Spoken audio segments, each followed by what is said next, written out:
Hello, hello, hello. My name is Ben, and I'm gay. And I work in a gay factory. So glad you know what you're doing. I don't not know what I'm doing. I know nothing We'll about say what I'm that. doing. Yeah, you're giving Jon Snow. I know nothing. But I will fuck a redhead in the cave or wherever they were. Hey, who wouldn't? Hell yeah. Right? Man, I'm so hungry I could fuck a redhead in a cave. Did you record that? Because that would be the most unhinged, blooper. Oh, I 1,000% did, yes. Yeah.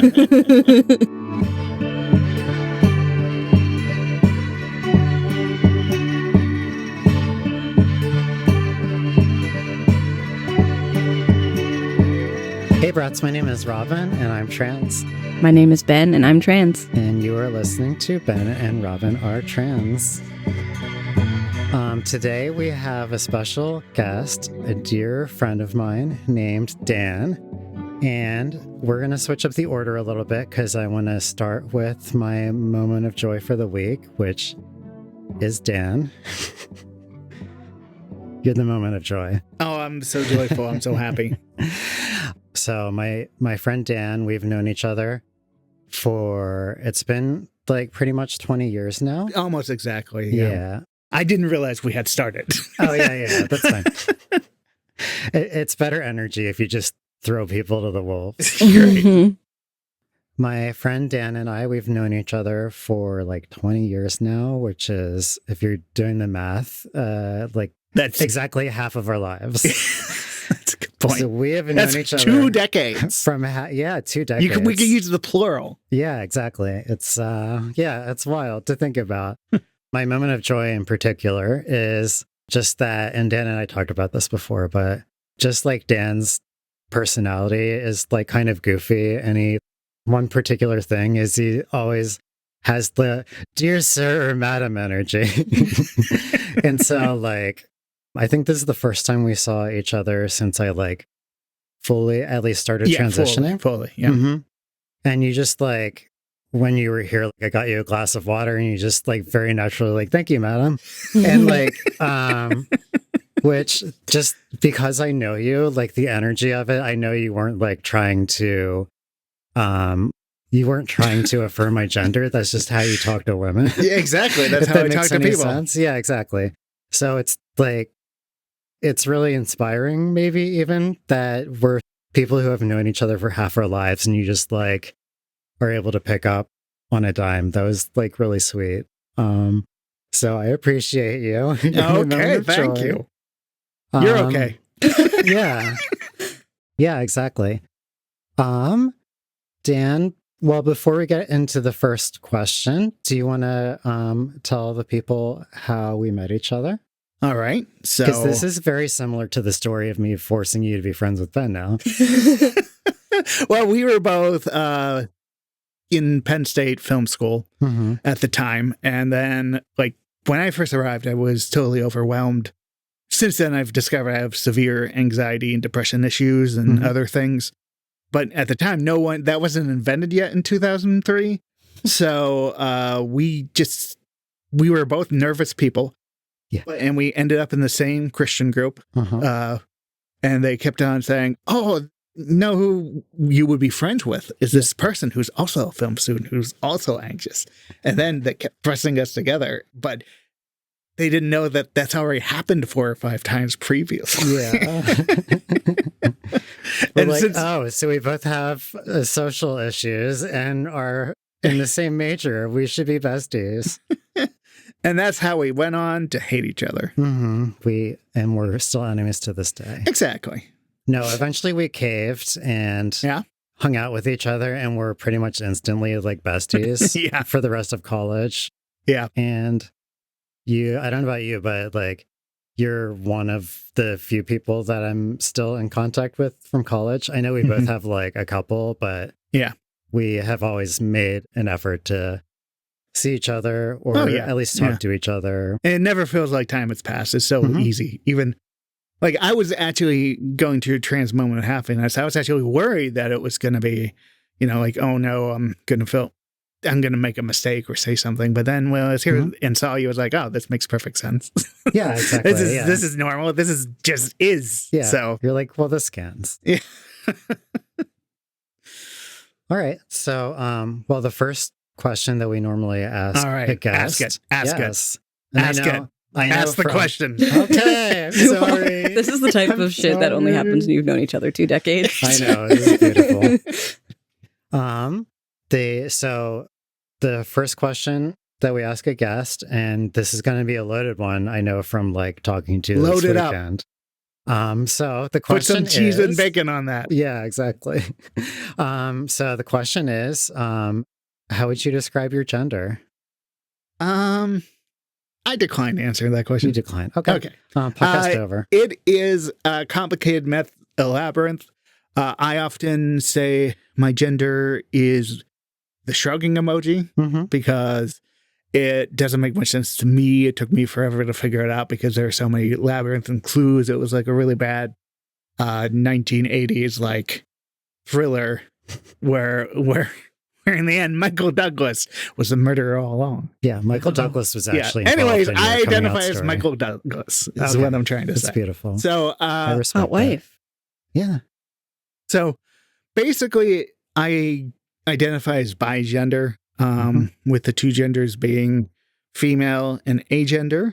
The female part has always been there, like most people. I knew when I was 9 or 10, but you don't know how to express that stuff, and especially in the 90s and late 80s, you can't. No one knew what that was, and if they did, they freaked out. So Yeah. it was one of the things that I've always been a resourceful person. So like I kind of stumbled onto the whole female part myself, and I still express myself in the same way in that I use a lot of online stuff. And that's because online, no one has to see you, and you could just express yourself how you want to with your personality and stuff like that. So I still do that to this day. Video games are a good way of expressing. I always pick the female characters and stuff like that, and all that fun stuff. So that's like a very, sorry to interrupt. Yes. That's like a very nearly universal experience, at least for our age group and younger, is number one, we love a character creator. Exactly. For sure.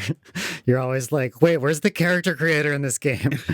And then number two, I remember even as like a teenager, whenever I first got the internet, like, oh, I can finally express my gender to people who don't know me and can't out me to the rest of the world. No stakes. So you jump right on and you go talk to who is probably all creepy old men at the time. Yeah, Still- probably still is. Yeah, exactly. But It's funny you said that. I told you the story yesterday, but it's a good podcast story. Was I was expressing myself through female gender, but most of that used to be single player. But then we got multiplayer in the 2010s, and Grand Theft Auto 5 came out, and it had the online component. So you and your partner said, hey, we really want to play this with you. And I'm like, cool. But I was like, oh no, I have this lady. Everyone will know. It will be weird if I show up as this lady. So their character creator is weird in that you pick the 2 parents of your character and then fuse it into one character. Oh. And I was going through all these men, and I didn't like how any of them looked. But then I found a man that looked exactly like Idris Elba. Oh, nice. And then I showed up as Idris Elba, and it was still really awkward because I'm a weird looking potato white man, and here is Mr. Adonis, Idris Elba, and I'm like, yeah, this is equally weird. I could have just shown up as a lady. But instead you showed up as a beautiful man. The beautifulest of men. Yeah. So beautiful. I think in retrospect, I almost guarantee that I wanted to make the female character in that game too. Yeah, exactly. And it's like, my friends are going to know. Yeah. But the other half of my bigender is agender. So I don't even do the male thing because it doesn't really matter. I've never really needed to express myself physically. I never felt comfortable with that because I don't feel comfortable often in physical environments. I'm a lot better now, but I never like to draw attention to myself. So I didn't need to dress. And plus, to be perfectly honest, the way I identify in the female respect is I wish I was biologically that way. If there was a gender switch button, I'd hit that immediately. I'd swap with you any day. Sweet. Swapsies. Yeah. All right. But since, to me, the gender expression part, like dressing up and doing what you can, and even the surgery stuff just doesn't appeal to me. It wouldn't make me feel more comfortable. My internet stuff makes me feel more comfortable. The video game stuff, all the stories I write make me feel comfortable. That wouldn't. So, it kind of did make me transphobic, though, in the early aughts. And, when I was 19 or 20, because I didn't get it. It's like, well, you're saying you're trans, but you can't be. You don't have a uterus. You weren't born a woman. You haven't been faced with sexism. You're not actually having the experience. You're just something else. But that's stupid and wrong. So, Yeah, exactly. Yeah. Sorry, I'm going to pause 1 second. Okay. All right. I was still getting you. I just want to make sure people get the full definition. The full Beautiful definition. voice. How is this going now? Oh, wonderful. Very defined. Okay, great. I define myself as a potato. I mean, I relate. I feel very potato. Yeah, good. Yeah. Got some spuds up in here. I love a potato. Bud buds. Where do we leave off? I'm sorry. At words. Words. Got it. You were talking about how Oh yeah, you were how I wrong used to be a about dick. about your feelings about not having a uterus making you like invalid, which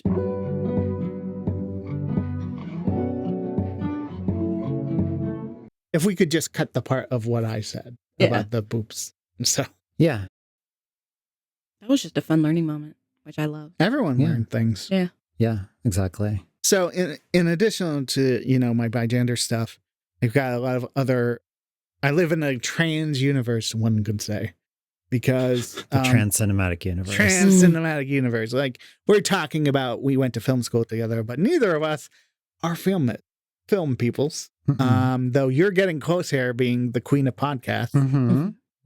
So I went to film school. I graduated with a religion degree. So those are the specific qualifications. exactly. Which is why this is a cult. Yeah, exactly. We are a cult.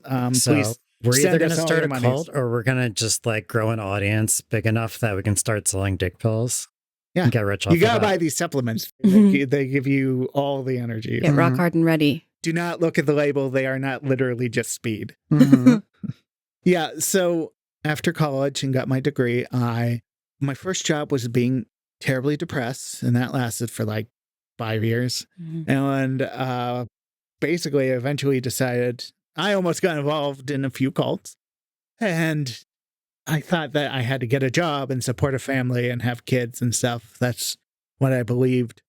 So I was trying to go to nursing school, even though I knew from the beginning I didn't want to be a nurse.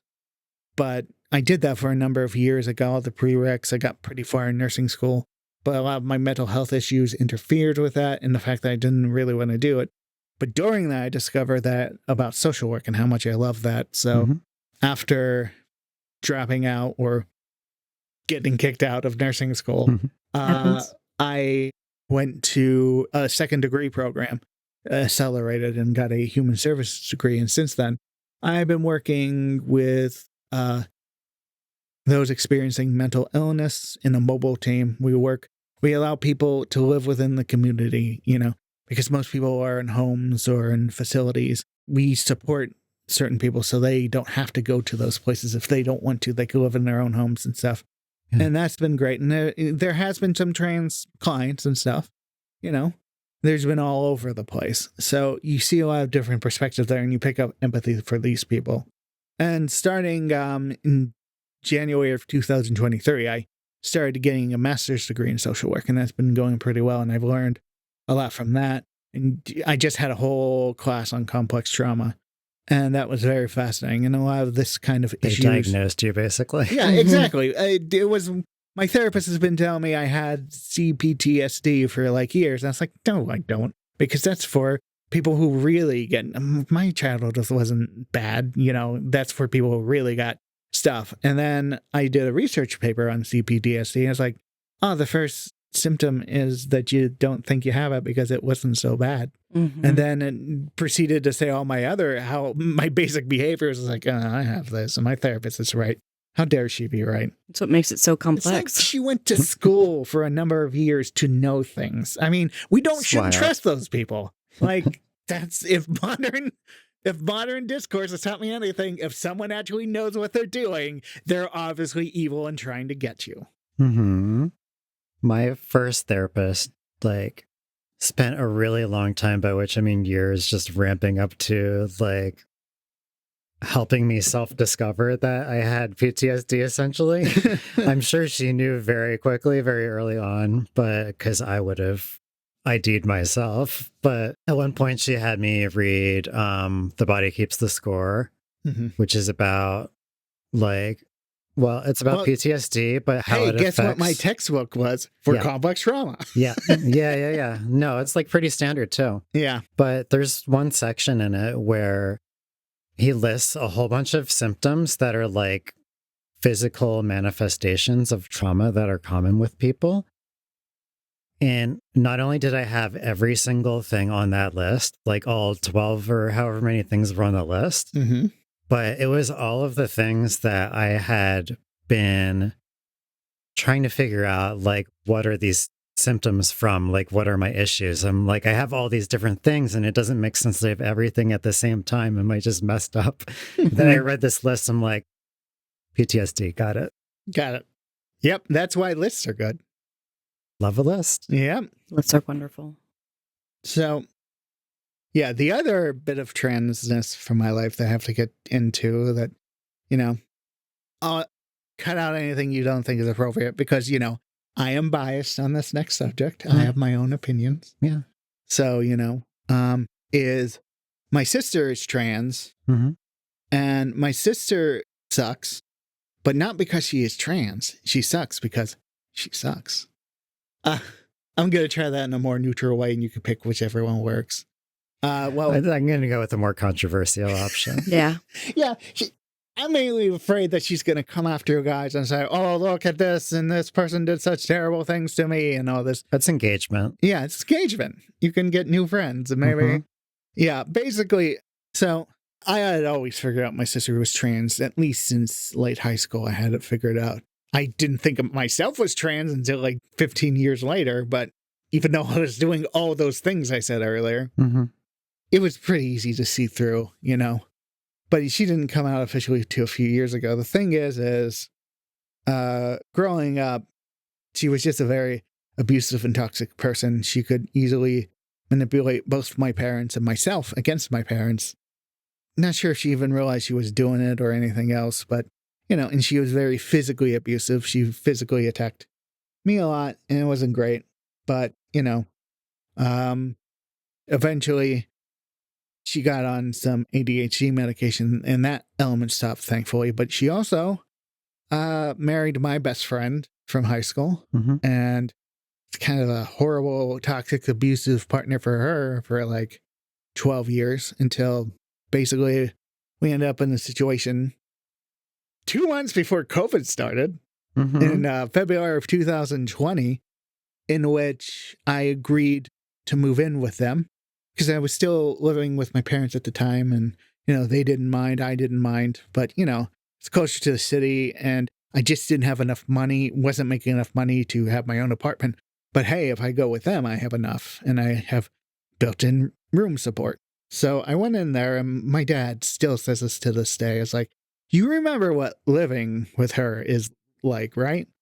And I'm like, it's okay. We could do it. It's okay. There's not going to be problems. It's fine. It's fine. It's And we're fine. grown-ups. I love that your dad was aware of that. Oh, my dad was super aware.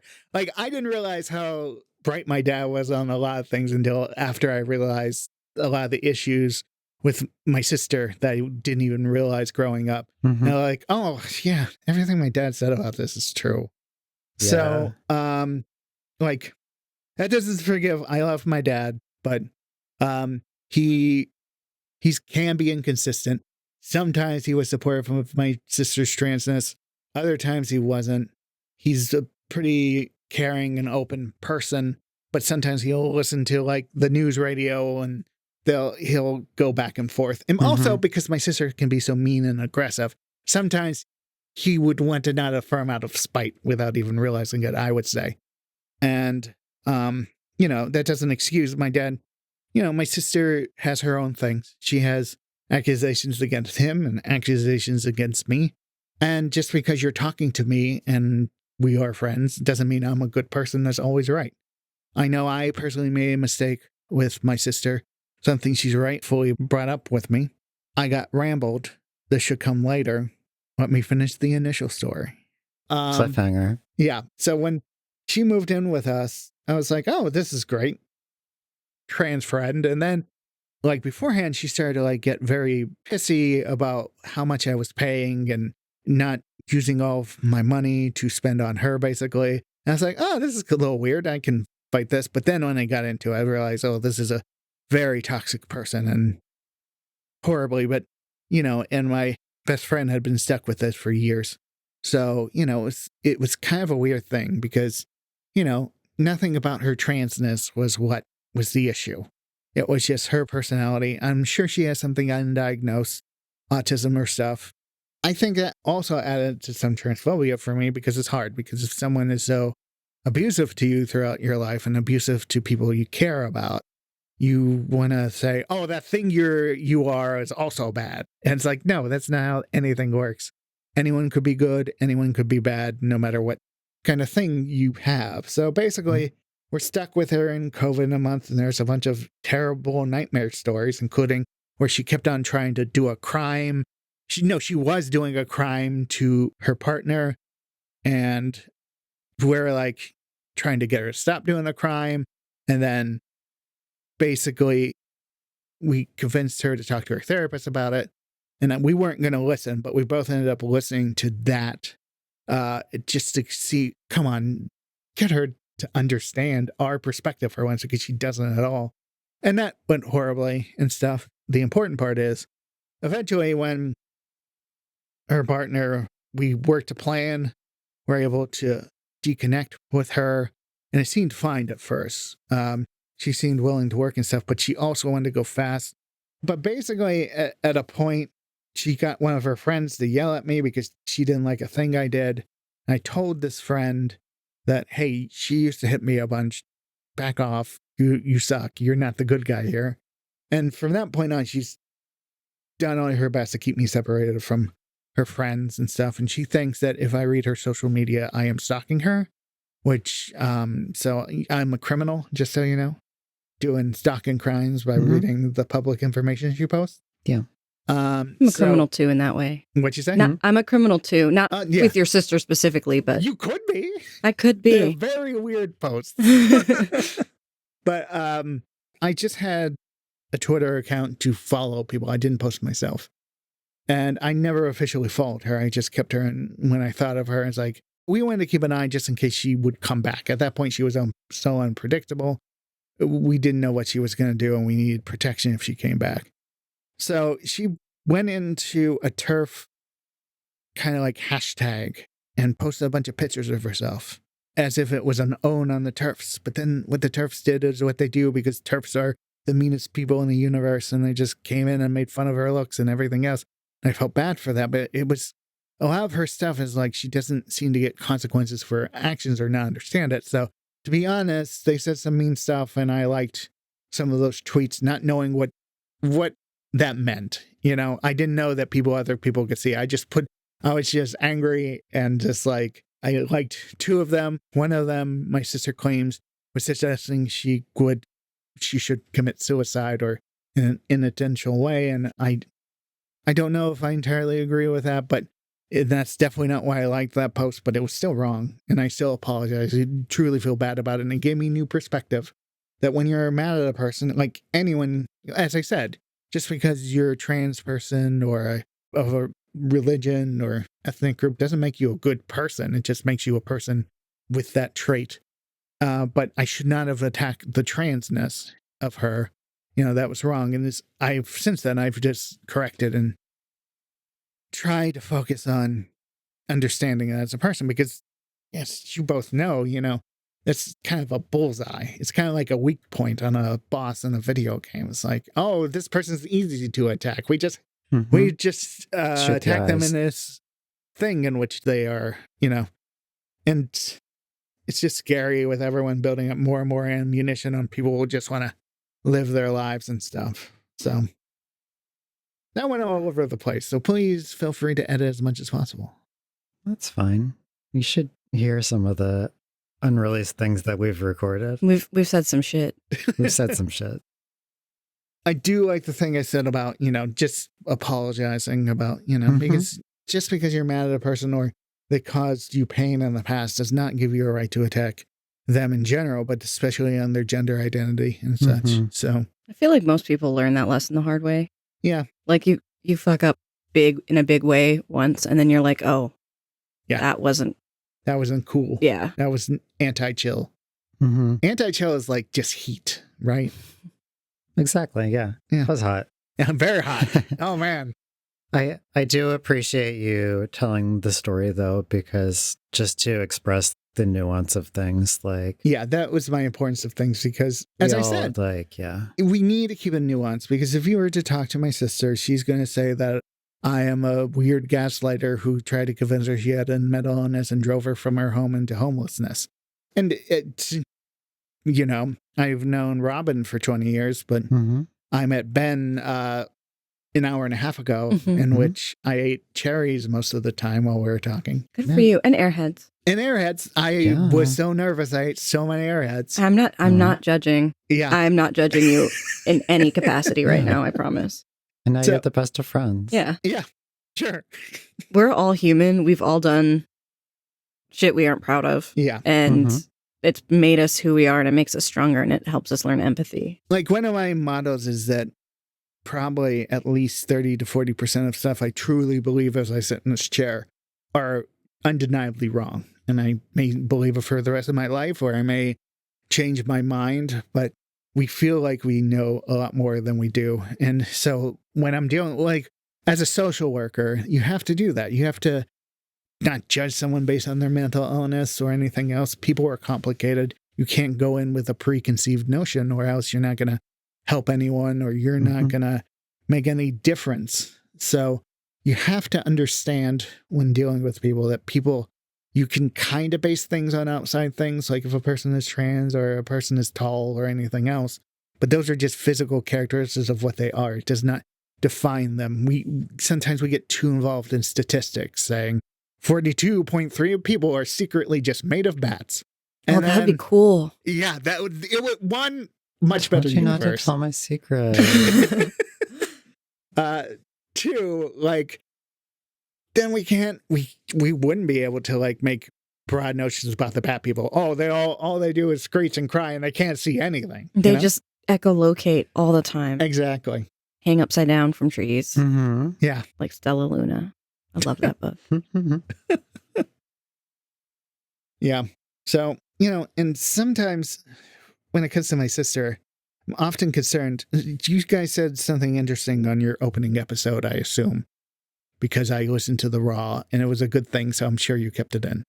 About, how when you see a person who's queer or similar, you feel like family almost immediately. You feel a connection to that person.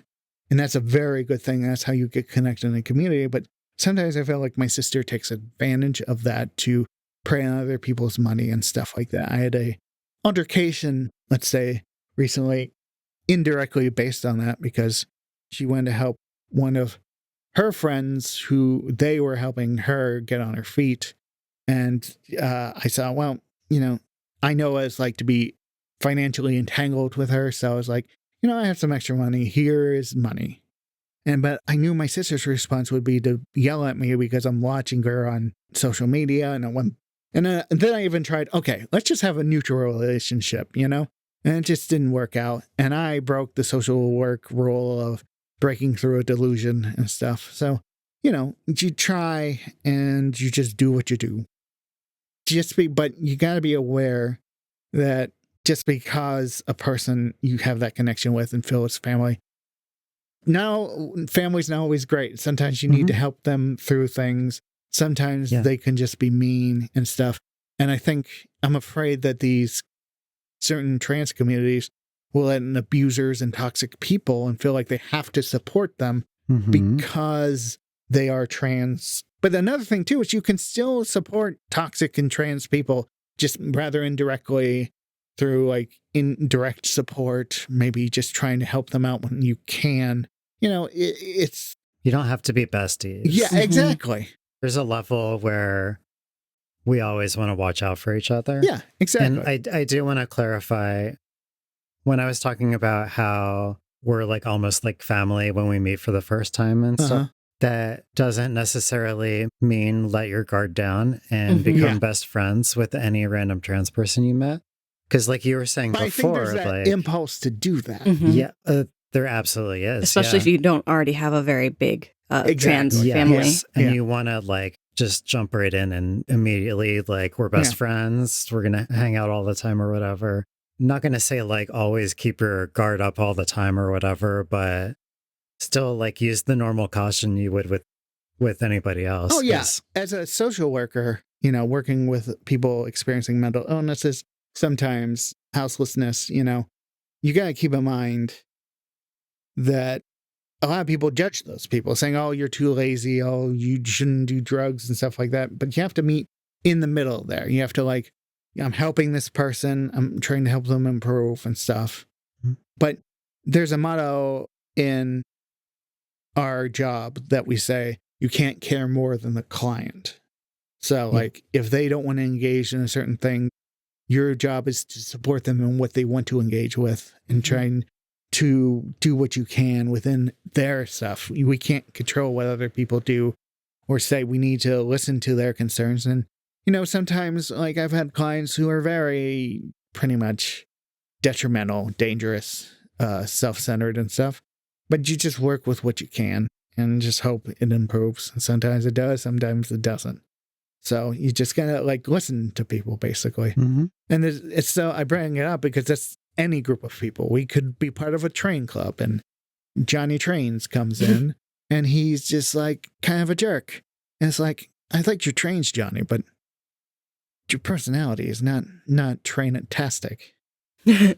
So, you know, like Ben and Robin are like the way you trains. conduct yourself. Let's just spend the rest of this time talking about Johnny Trains, this character I made up.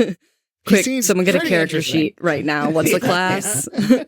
Let's roll some stats. Yes. But yeah, I think it's very important to recognize that you can't help people with things that they don't acknowledge that they need help with. Exactly. Or don't think. And also, going back to what I said earlier, inverse. Sometimes you don't know everything. Sometimes you're wrong. Like, as I said, like, because I had that thing when I was younger that, well, I wanted to be biological, that's discounting the people who get what they need from just expressing themselves in person.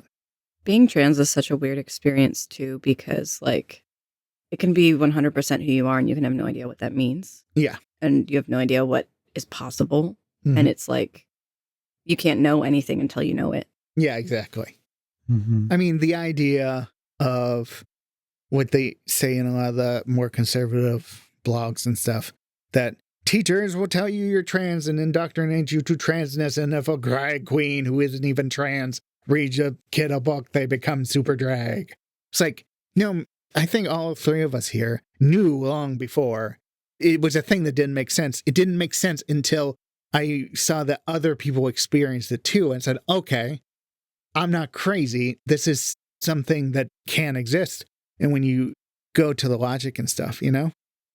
So for me, it was kind of the backwards. I knew it existed. I just didn't know it was me. Oh, yeah. But it's the same kind of, but it still didn't make sense in myself. Oh, of course. Yeah, you both kind of, to an extent, had the M. Night Shyamalan effect. Yes. Where it's like, all the clues were there all along.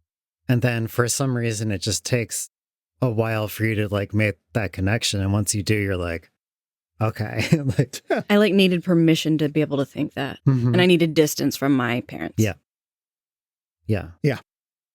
As I said, I have great parents who are understanding, but there's a chance my dad will discover all of this if he hears this episode somehow. Because he's going to find it. Who knows? It's very tech savvy. He This does is watch a lot of weird YouTube videos. This is the conservative talk radio he's been looking for. True.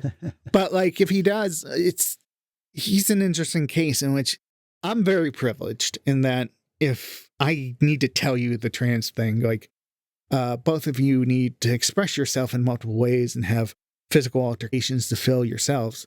Where I could just like, I'm agender. I look at the screen, I look like a weird blobby mess. And that's my agenderness. And I don't care how I look. I care how I look, but I don't need to change my expression. You're not a mess. And with the when the female side of me, I have found a way to express that itself. But so I only need to tell people if I want to tell them. Mm-hmm. And one of the reasons I never really told my dad is people may think, oh, he'll be angry because, he'll want to accept you. I know my dad will accept me immediately. I know after an hour conversation, I can get him to understand because he's open-minded with that. But with my sister and stuff, I never wanted it to be, because even before I was ready to share it with anybody, I was ready to share it with him at a moment's notice in order to help my sister. So because I'm good at communicating with my dad, to get him to understand her stuff. And I realized that it's like, no, I don't want this to be a thing that's like a tool to change someone's mind. It's my thing. And he's also shouldn't be guilted into having an opinion that isn't what he has, Mm-hmm. And if we ever have that conversation, we do. If we don't, we don't, but it's not like I think it's a unique situation because of that. Yeah, definitely keep this part in just in case he does find this. It's good that you love your dad. Yeah, he's okay. He's okay. Yeah, like with anything, like that's the thing. There's things in the past, everyone made mistakes and stuff. And even if my sister came to me tomorrow and she said, oh, I'm sorry for all the stuff, and identified the stuff and actually seemed to actually want to change, I would probably find a way to work with her because, I don't think we should hold grudges, if a person is actively trying to change. It's sort of like the misgendering to me is negative if I'm trying to hurt you, if I was to use that name. But, over this one, you said, like, yeah, I feel you're a woman and express that stuff, but I still have made mistakes, like, actually, because we've known each other for 20 years and we have that back and forth. But that's not malicious, like I'm trying, and sometimes trying can be insulting too. But when a person is actually like making the work instead of just saying, well,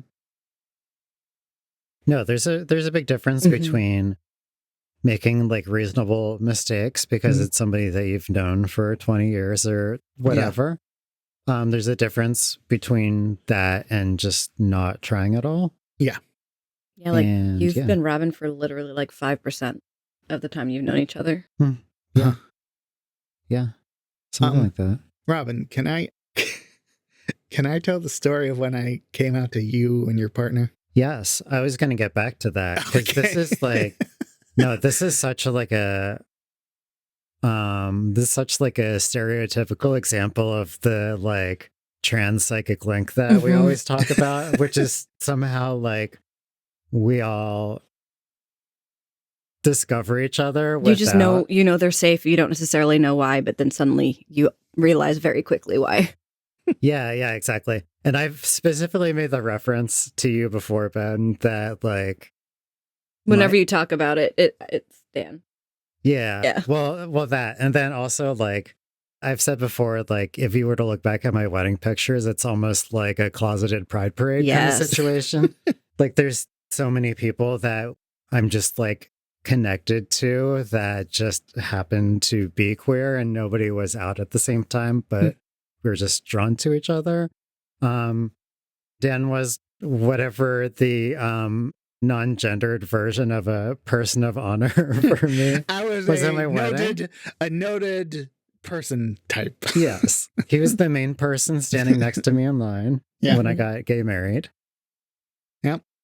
Surprise gay married. Yes, surprise gay married. Yeah, and so if you look at Robin's wedding pictures, I look like I don't look correct. No one figures out why I look weird at first, but it's because I was having some gender dysphoria stuff when I looked myself in the mirror, and it was like, oh no, I know this wasn't about me, but I'm still going to be meeting people, and I'm an anxious person anyways.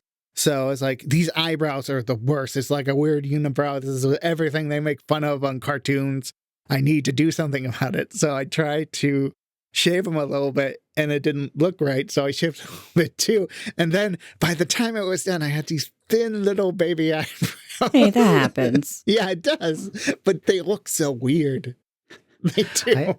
I don't know if I ever told you this, but like when that happened, I just like, I didn't know, but I immediately knew that that's what happened. Yeah. Just because like that, I could fully imagine me doing that. And like, I just made that connection. And this was like so many years before ever like having the gender conversation in any way with each other. But I was just like, yeah. I'm Gotcha. not with a razor because like I grew up in a household full of girls, so we always knew about tweezers. But I've over tweezed my eyebrows because there was just something that I didn't like about it. And for me, it was more of like I need to look more like a regular girl. Yeah. It was like an overcompensation. Yeah. But understandable. Yeah. Anyway, you were telling the story of. Oh, yeah. So this was 2019. That was right before COVID. So that was the last time I was up regularly to see you guys. So, you know, we went to a movie I was obsessed with at the time, Booksmart. And I liked that movie so much, I realized it now because I was identifying with it, with the characters in it. And it made me, like, when you identify with something, it just feels good and you feel not weird. So, you know, I was feeling particularly bold. I think I had already told my two other best friends from college that, you know, about my bigender stuff, and they were real chill about it. And I was sat down and told you and Aaron about, you know, I was like, hey, you know, I got this thing. I am bigender. I'm like non-binary, I think I addressed it this time, and that's true. Well, you did actually use the word bigender. Oh, I did? Yeah. Okay. I didn't know how much I knew at the time. But yeah, and I did that, and it was the most awkward 10 seconds of my life, because it's like, I thought it would be like the others, like, oh, okay, that's cool. But then it was sort of like, I paused, and then I rambled, and then I said, oh, also, I'm no longer a Christian, which is something, you know, I hadn't discussed too, and was keeping, because we were, you know, met through the Christian group. And then, you know, like, I feel bad for Erin because she just is like, okay, I know the information here, but I don't know how to handle this. So she kind of glommed on to the religious part. And the thing was that she was speaking to me like about the stuff that you were going through in that same arena, but you had never felt comfortable enough to talk to me about it. So she's referring to things she thinks I know, and I was like, this is new. I didn't know any of this, and it was very awkward. Then I talked to you the next day, and I said, hey, this was uncomfortable. Why was it? And that's when you came out to me, and I still felt kind of bad about it, though no one did anything wrong, because that was way in the beginning. This is 2019. You officially came out, what, last year? It's like, yeah, I think it was the beginning of last year. It's been like a year and a half. Yeah, at the earliest, it would have been December of 2022 or something. But I can tell you, looking back now, like the reason there was that awkwardness in the room is because like when you came out about like being bigender and everything, that was something at that point, I think, that I had only talked to Aaron and my therapist about. Yeah. And so like it was heavy in the air when you were talking about it, because we both knew. Yeah. And there was an unspoken like, do I like share this right now, since it's still like... See, that's why I feel bad, because you probably weren't ready to share it with me yet, and because I came out and said, hey, I'm this thing. No. I think it was a good, like, it made it easier for me. Yeah. Especially because I've always had trouble talking about myself. Yeah. Which, this is ironic, but this is why I'm continually impressed that you have a podcast. Yeah, and you it's love wild. your podcast. These are the powers of transition. People. But I've always had trouble sharing things about myself with people, whether it's like big dramatic things or just like the tiniest things about myself. So that was good for me because it was a good opening. Yeah. Because like I don't know how long it would have taken me otherwise to bring it up with you. Yeah. And like we're very open with each other. Oh, yeah. Like We always open. We have like the most open, like, I don't know what word I'm looking for. We have an open relationship. Friendship? Are you just looking for friendship? We're friends. No, we're just friends. But like we've always had the ability to just sit down and then 30 seconds later just launch into our deepest, darkest secrets. Exactly. You know? I mean, like, I came here, 2 nights ago, and we were in the dark town within, like, before Aaron came back from work. So, mm-hmm. But like, I have that with Ben too. Yeah. Which is funny. That's like another reason why it's like they need to meet each other. Not because I need you to share your dark secrets with each other, but because it's like a similar vibe. And I feel like I'm getting my siblings together, you know? If you need my dark secrets, I am the Zodiac killer. Damn, you look so good for your age. I know. Well, the thing is I wasn't really born at the time. So I was more like the Zodiac Fetus. Zodiac Fetus, yes. Zygote? Yeah. The Zodiac Zygote. But yeah, I understand though, because like I always want the people that I care about to meet each other because I'm always talking about them to each other, and I want them to like be able to picture that person in their head. So I do the same thing, and I think it's great.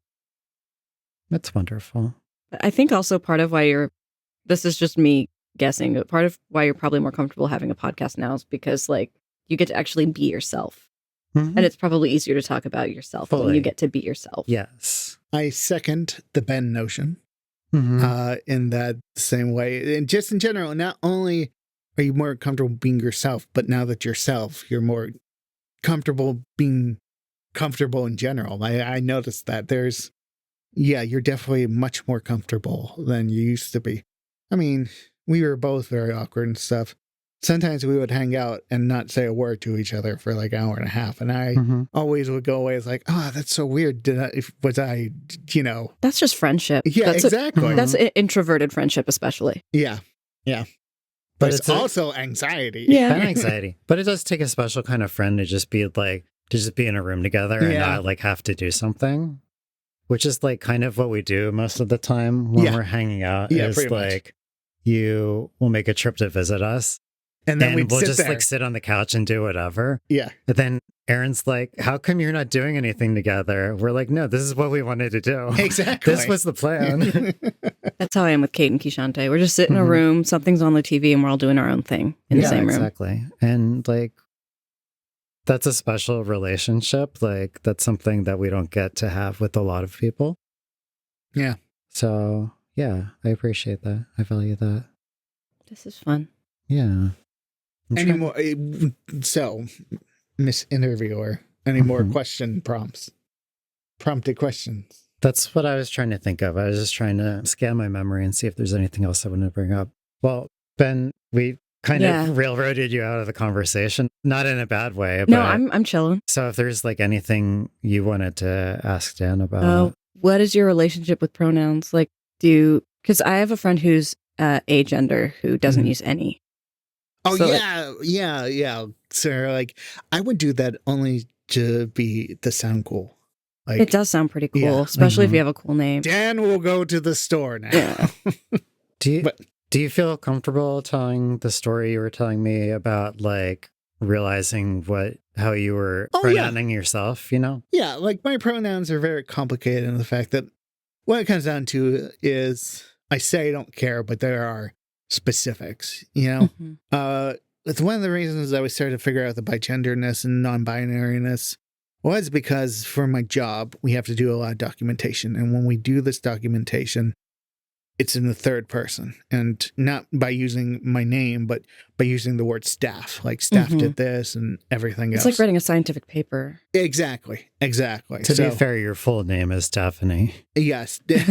Dan Stephanie the Third. I didn't realize it until like a year in that every time I wrote staff, I wrote they when it was the pronoun. When I referred to myself, it was they. And I wrote about doctors because we can't use any names in the documentation. And I use their correct pronouns. But I was like, oh man, I'm just using they. And part of me tells me is like, oh, I think of staff as like a third person, like noun. But no, I think it was just like, oh, that was the pronoun I like to tell myself. Now, when it comes to being distressed by other people in general, I don't like to be inconvenienced because usually I don't care. And when it comes down to two pronouns, I really don't care what people use. Most people use he, him, even when I have corrected. And so I don't mind. Like when I'm in my classes and stuff, I'll usually open with a they, them, he, him. But, you know, it doesn't matter to me really. Like, heck, even if it did, I'm not the kind of person to really bring it up. And I think people should be the kind of people to bring it up. But like in my college stuff, it's listed as Daniel in my name. And just so stuffy. It's like, Daniel, you are the proud lad who is very horty-torty in our lives.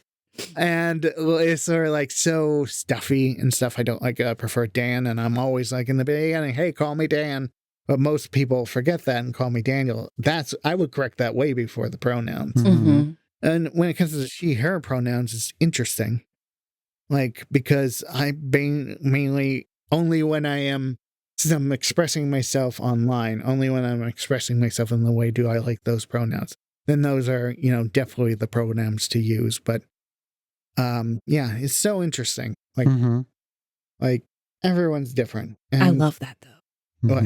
That everyone's different. Yeah, exactly. No, that was not a negative. That was not like, everyone's different. And like you can make broad generalizations about people, but usually they don't work out. Like that's the problem. People want to broadly generalize saying, oh, because you believe this, you're like this. It's like, no, it's just each person's different. And the fun part is getting to learn how those people function and stuff. You know? I always like to confirm with people and be extra careful too, because I'm also someone who's really uncomfortable with correcting people. Same. And so like it's a safety if thing. anybody like misgenders me or dead names me, like most likely I won't ever mention it.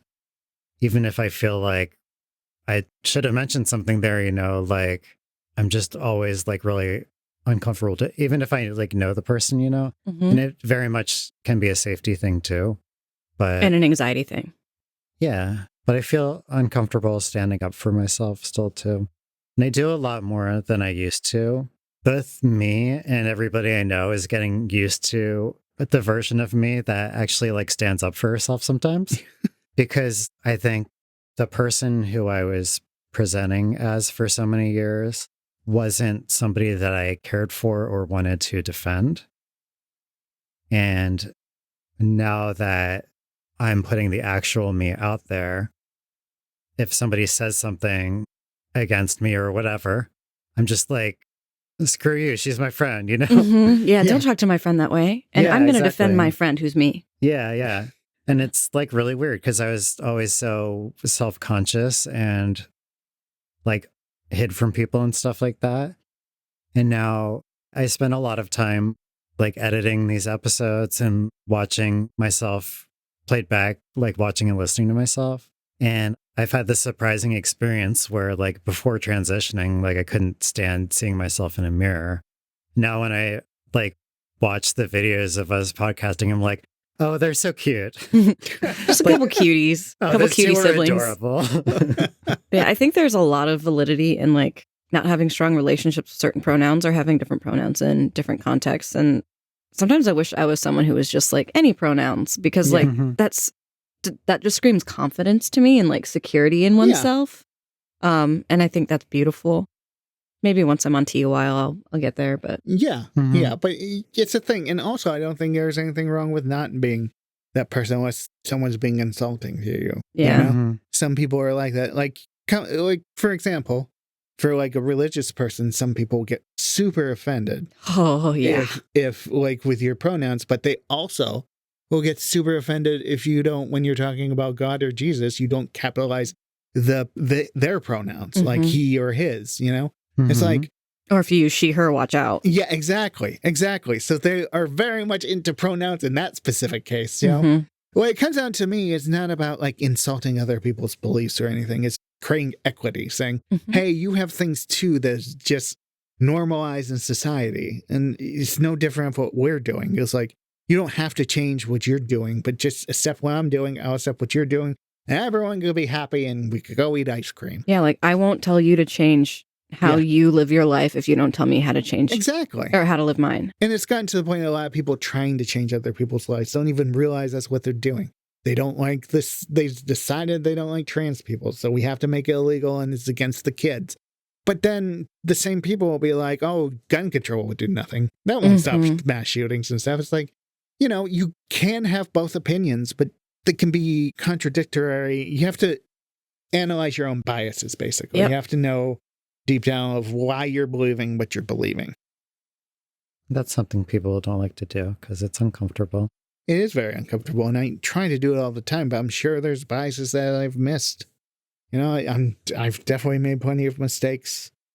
And it can be hard for us to sit with the idea that we have said something embarrassing before or held an embarrassing belief before. Don't worry, I remember embarrassing things I said to you like 20 years ago that you have no idea what it was. Yeah. There's things I said 25 years ago that still I think about it like 1 a.m. when I can't sleep. That I'm pretty sure that person probably hasn't thought about in maybe not quite 25 years, but maybe like 23 years. And I'm still there like, I can't believe I did that. Yeah.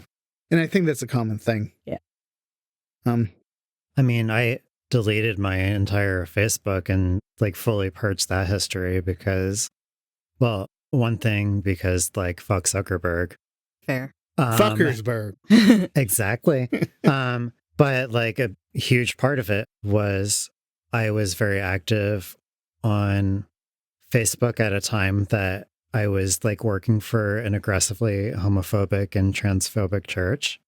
Yeah. And this was during the like Prop 8 battle, which they were extremely involved in. Which you had to then be involved in it because you worked for them, I'm assuming. To some degree, yeah. And like, I don't remember what I did or didn't post in those days. If I ever said something like directly homophobic or just like by association with them, I don't know because I never had the courage to go back and read all of my posts from that time.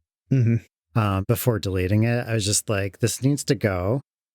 Fair. That part of me, like, we're not going to go back to it. That's fine. And like, yeah, like I've had to reckon with that in a lot of ways. But if I weren't able to sit with that discomfort and like process it and be able to put it on the shelf, then like I never would have been able to be the person that I was now. It's such a weird dichotomy in all people, I think, where we live so many lifetimes. Like when you're born, you're learning the biases of your parents. And then like once you become your own person, it's like a never ending journey of unlearning a lot of things and relearning new things. But like when you're trans, you're the same person you've always been, but every person lives so many different lifetimes. So like you are the same person you've always been, but also you're not. But you're still you, but like you're not the person you were in middle school. Like I don't know what I was doing in middle school. Like trouble. I'm not smoking cigarettes outside of Caribou Coffee and then like hanging out in the park anymore with 19-year-olds because I made bad choices and I don't recommend those choices. But like that's not what I do now. But I'm still me. But like, you know, we live a lot of different lives and we have to like somehow, I don't know what the word is, come to terms with, I guess. That like reckon with it. Yeah. Reconcile. Yeah, that's the word. That is reconcile, exactly the word. We have to reconcile what parts of that we're keeping and what parts of that we don't want to keep. And everyone has stuff that they're like, I can't believe I did that. Yeah, that's something that's true for all people. And it's just, it's more like apparent with trans people because there's all the like very visible representations or, you know, whatever, but it's like much more in your face. I mean, both for yourself and for other people who are observing you. But it's true of everybody.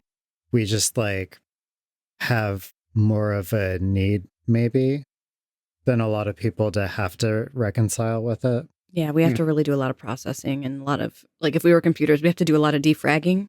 Like, lots of defragging. It also comes with information you can't really learn by common sense. Because a lot of that stuff is, stuff that you have available or has been brought down through stories and legends and stuff. But when it comes to the trans stuff, you have to look at, scary things like research. Yep.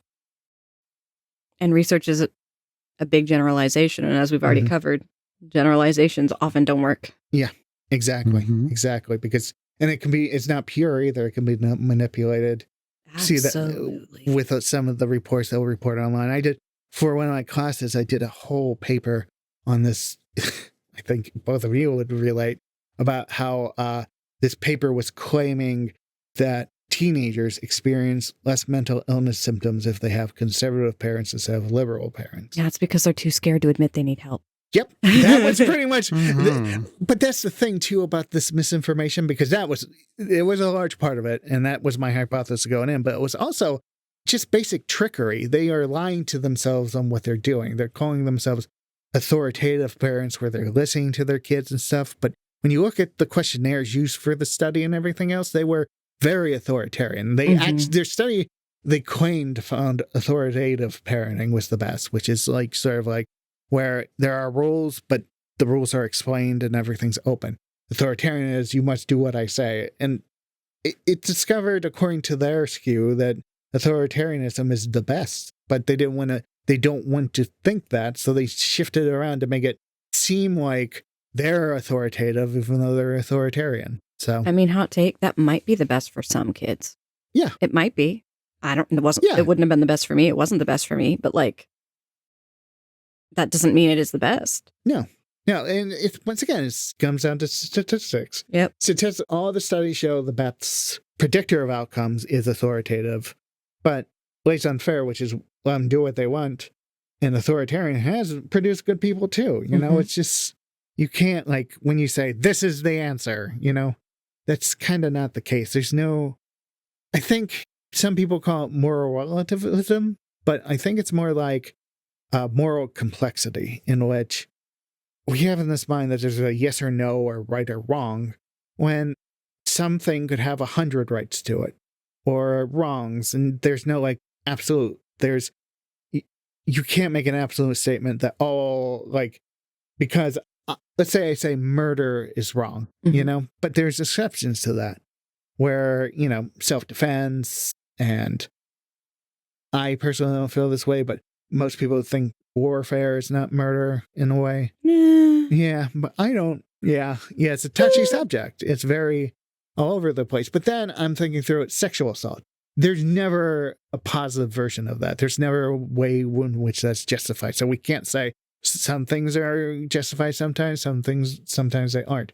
There are certain things that you never do because there's no benefit. But if I was to tell you to go start a fire, there's thousands of right ways to do it. Some will be more efficient than others. Others will not be.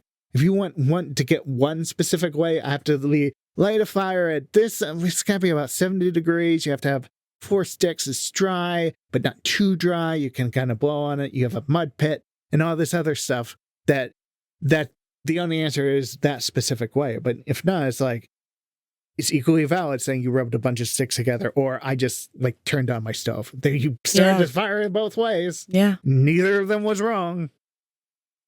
I think one of the biggest problems that I think at least the two of us faced, I don't know about you, but it was that our parents thought their way was the right way, and they were not willing to be flexible to cater the parenting to each child's needs.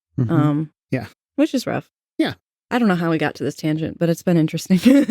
That's what we're all about. Yeah, that's the tangent dynamic. Tangent town. This is our unstructured structure of every episode, though, as it just ends up nowhere near where we started. Oh wait, Ben and Robin are trains as the tangent train.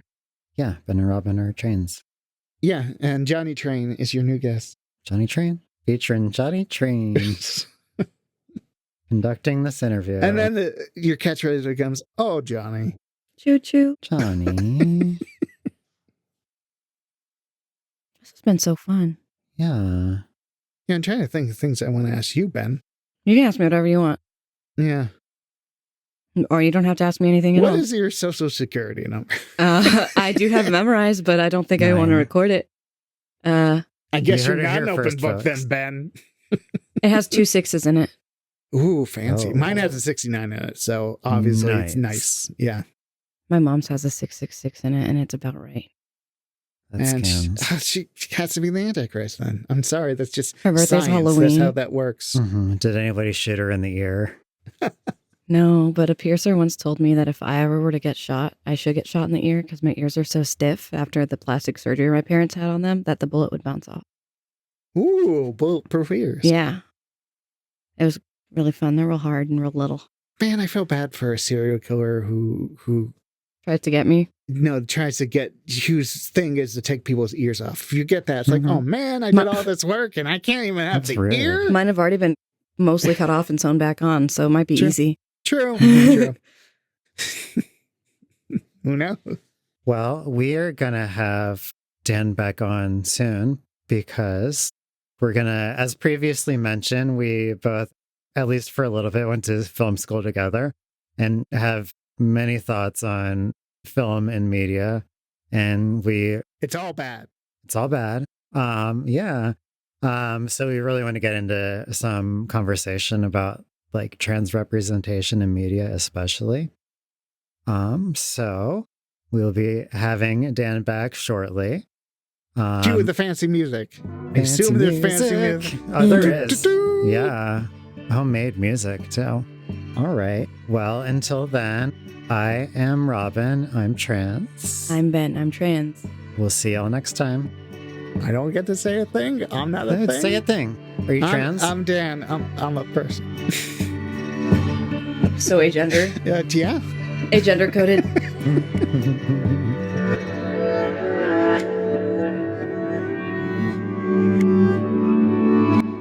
Which, coming from me, who famously does not fuck, makes it even more unhinged. Those classic asexual sex jokes. We love those. Who knows? Maybe once I go on T, I'll be a fucker. But you'll be a fucker. Maybe not in that sense, but you'll be certainly a motherfucker. Certainly not in that sense either. But Chris could be mommy. Hey, you got any more holes Chris to could dig be yourself mommy. down in? Hey, brats, my name is Robin, and I'm trans. My name is Ben, and I'm trans.